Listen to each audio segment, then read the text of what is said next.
নমস্কাৰ মাধুৰীমাৰ আখললৈ পুনৰবাৰ সকলোকে আদৰণি জনাইছোঁ আৰু আজি আপোনালোকৰ বাবে লৈ আহিছোঁ মাছৰ এটা খুব ধুনীয়া ৰেচিপি শিঙৰা মাছৰ কঁঠালগুটি আৰু খৰিচাৰ সৈতে ভিডিঅ'টো শেষলৈকে চাই থাকিব।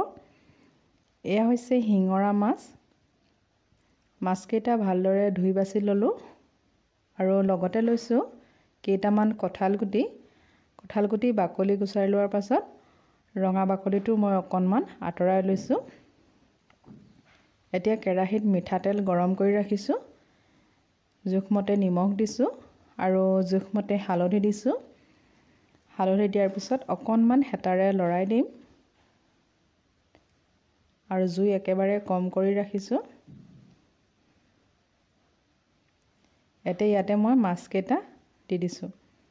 মাছকেইটা অলপ সময় ভাজি ল'ম। মাছকেইটা মই একেলগে দি দিছোঁ। এতিয়া লৰাই দিছোঁ ধুনীয়াকৈ হেতাৰে। দুদিনমানৰ আগতে মই শিঙৰা মাছৰ এটা ৰেচিপি দিছিলোঁ ঔটেঙাৰ সৈতে ৰন্ধা। ভাবিলোঁ আজি খৰিচা আৰু কঁঠালগুটিৰ সৈতে ৰান্ধো। আপোনালোকৰ যদি ভাল লাগে এটা লাইক কৰিব আৰু কমেণ্ট কৰি জনাবলৈ নাপাহৰিব। লগতে মোৰ চেনেলটো আপোনালোকে ছাবস্ক্ৰাইব কৰি ল'ব, তেতিয়া নতুন আৰু সহজ ৰেচিপিসমূহ পাই থাকিব।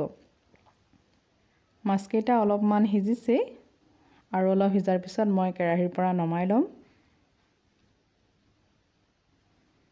এয়া চাওক, এতিয়া মই কেৰাহীৰ পৰা নমাই লৈছোঁ আৰু ৰৈ যোৱা তেলতে মই এটা ডাঙৰ পিঁয়াজ এই ধৰণে কাটি দি দিছোঁ।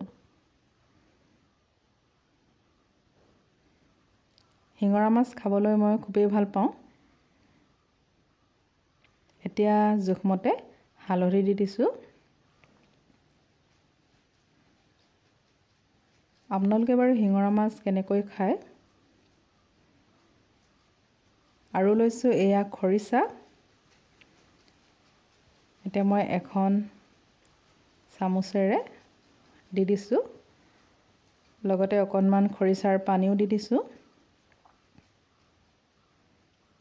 লৰাই দিছোঁ হেতাৰে।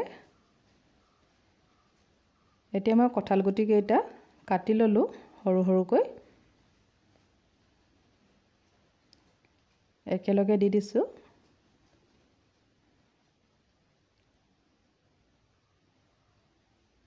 কঁঠালগুটিখিনি ভালদৰে সিজাৰ পাছতে মাছকেইটা মই ইয়াত দি দিম।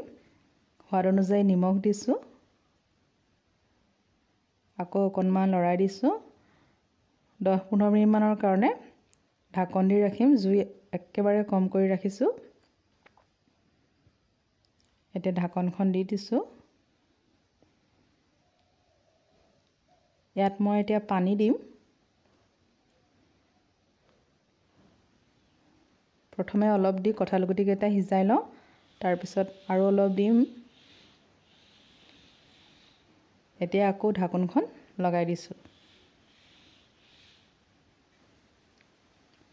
10 মিনিটমানৰ পাছত চাওক, এয়া খুব ধুনীয়াকৈ উতলি আছে।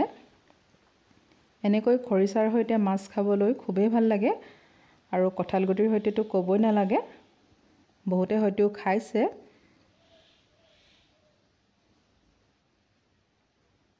এতিয়া মই কঁঠালগুটিকেইটা সিজিছেনে নাই ভাঙি চাওঁ অকণমান। এয়া ধুনীয়াকৈ সিজিছে।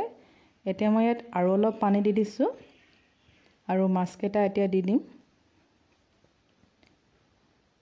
মাছ মই গোটেইখিনি নিদিওঁ, 6-7টামান ইয়াত দি দিছোঁ শিঙৰা মাছ আৰু উতল আহিবলৈ দিম।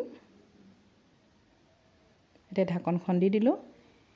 কঁঠালগুটি আৰু খৰিচাৰ সৈতে ৰন্ধা শিঙৰা মাছৰ জোল খুব ধুনীয়াকৈ উতলি আছে। যদি ভাল লাগে লাইক কমেণ্ট কৰিব আৰু ছাবস্ক্ৰাইব কৰিব মোৰ চেনেলটো নতুন আৰু সহজ ৰেচিপিসমূহ পাই থাকিবলৈ। দেখিছেনে খুবেই লোভনীয় হৈছে।